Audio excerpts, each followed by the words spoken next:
Hello everyone. Today we will talk about generalized anxiety disorder. First we will see what is generalized anxiety disorder. GAD is a chronic state of severe worry and tension, often without provocation. It also sometimes known as chronic anxiety neurosis and free-floating anxiety. GAD is different from normal feelings of anxiousness. A person who has GAD may worry uncontrollably about the things happening in their life. This can happen even when there is no reason of worry. If you have GAD, you may worry constantly about a range of everyday things such as your family, health, or even finances. You may do this even when you are aware that there is not a reason to worry. People with GAD may be unable to relax and often have trouble falling or staying asleep. Their excessive, unrealistic worry can be frightening and can interfere with relationships and daily activities. Now we distinguish GAD from other mental health issues. Anxiety is a common symptom of many mental health conditions like depression and various phobias. GAD is different from these conditions in several ways. People with depression may occasionally feel anxious, and people who have a phobia worry about a particular thing.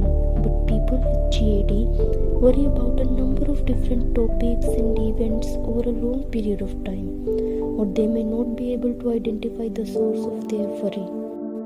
Let's go through the causes and risk factors of GAD. The first and most important cause is genetics.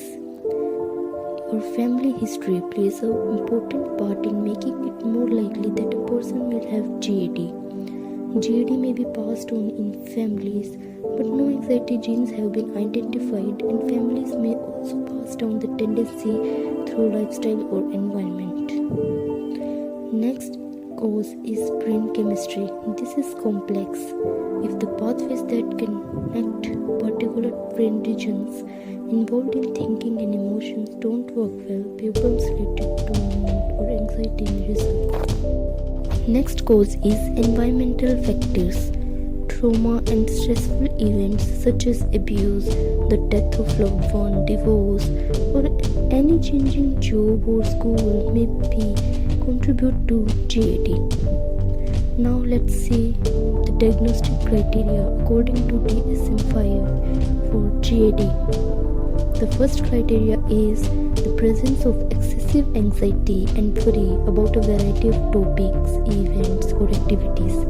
Worry occurs more often than not for at least 6 months and is clearly excessive. Second criteria is the worry is experienced as very challenging to control, means it is uncontrollable. The worry in children and adults both may easily shift from one topic to another. The next criteria is the anxiety and worry accompanied with at least 3 of the following physical or cognitive functions. In children, only one of these 3 symptoms is necessary for diagnosis of GAD, and for adults, 3 symptoms are must. And the symptoms are edginess, means nervousness or restlessness. Second is tiring easily, more fatigue than usual. Next symptom is impaired concentration or feeling as though the mind goes blank.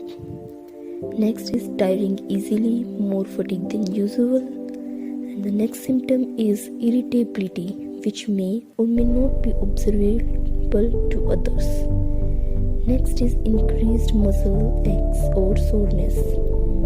Next, difficulty sleeping due to trouble falling asleep or staying asleep, restlessness at night or unsatisfying sleep.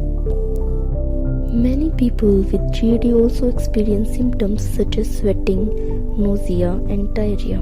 In order to give a diagnosis of GAD, these symptoms also must be unrelated to any other mental or medical conditions and cannot be explained by a different mental disorder or by the effect of substance use, including prescription medication alcohol, or recreational drugs. Now take a look at treatment for GAD. Medication and CBT are the most commonly recommended treatments for this disorder. First is CBT. CBT means cognitive behavioral therapy. Psychologist in this therapy helps limit distorted thinking by looking at worries more realistically. It is the most effective form of psychotherapy for GAD.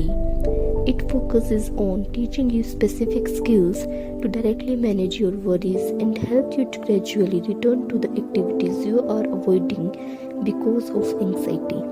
Next treatment is medication. Several types of medications are used to treat GAD, includes antidepressants, means SSRI and SNRI, and benzodiazepines for relief of anxiety symptoms. These sedatives are generally used only for relieving acute anxiety on a short-term basis. If you like the video, don't forget to press the like button, and if you are new on my channel, then don't forget to subscribe to my channel. Thank you.